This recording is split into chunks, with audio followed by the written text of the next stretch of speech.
কোনো মহিলা যদি স্বপ্ন দেখে স্বামী অন্য কোথাও বিয়ে করছে, এর ব্যাখ্যা কি হতে পারে?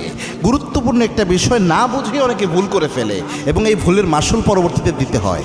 দেখেন, এই বিষয়টা জরুরি। আমার একটা পেজ আছে মাহমুদুল হাসান মনোয়ারা নামে, ওইখানে প্রতিদিন প্রায় শত শত মেসেজ আসে, অনেকের মাসালার ব্যাপারে জিজ্ঞাসা করে।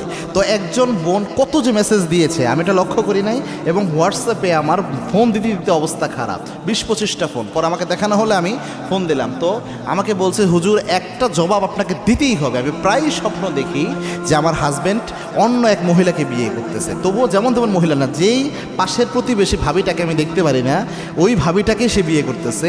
আমি এটা প্রায় সময়ই স্বপ্ন দেখি। এর ব্যাখ্যা কী হতে পারে? এবং আমার স্বামীর সামনে তার যদি বদনাম করি কখনো, আমার স্বামী মাঝে মাঝে বলে যে তুমি মানুষের বিরুদ্ধে এত কথা বলো কেন, এই কথা বলে। তার মানে আমার স্বামী তার পক্ষে সাপোর্ট দেয় আর তাকেই বিয়ে করতেছে, এমন স্বপ্ন আমি দেখছি। এর ব্যাখ্যা আপনাকে দিতে হবে। চিন্তা করতে পেরেছেন মহিলা মানুষের স্বপ্নের অবস্থা?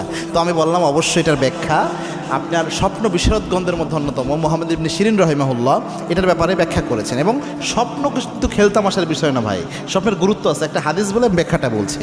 আল্লাহর হাবিব সাল্লাল্লাহু আলাইহি সাল্লাম জানিয়েছেন যে আমার পরে তো কোনো নবী আসবে না, তবে নবুয়তের 46 ভাগের 1 ভাগ হয়ে যাবে একটা সুন্দর এবং সত্য স্বপ্ন। সত্য স্বপ্ন দেখাইয়া আল্লাহ অনেক সময় এই উম্মতকে দিক নির্দেশনা দিবে।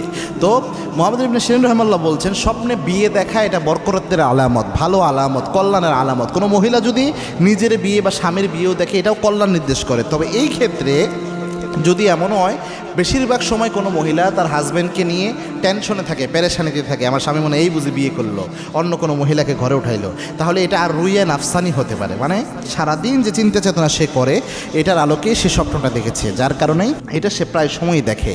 এই জন্য এরকম স্বপ্ন দেখলে 2 রাকাত নামাজ পড়তে হয়, পরে আল্লাহর কাছে চাইতে হবে আল্লাহ স্বপ্নের ভালো দিক থাকলে দেন, আর যদি ভালো দিক না থাকে স্বপ্নের খারাপ দিক থেকে আল্লাহ আপনি আবার বাঁচায় দেন।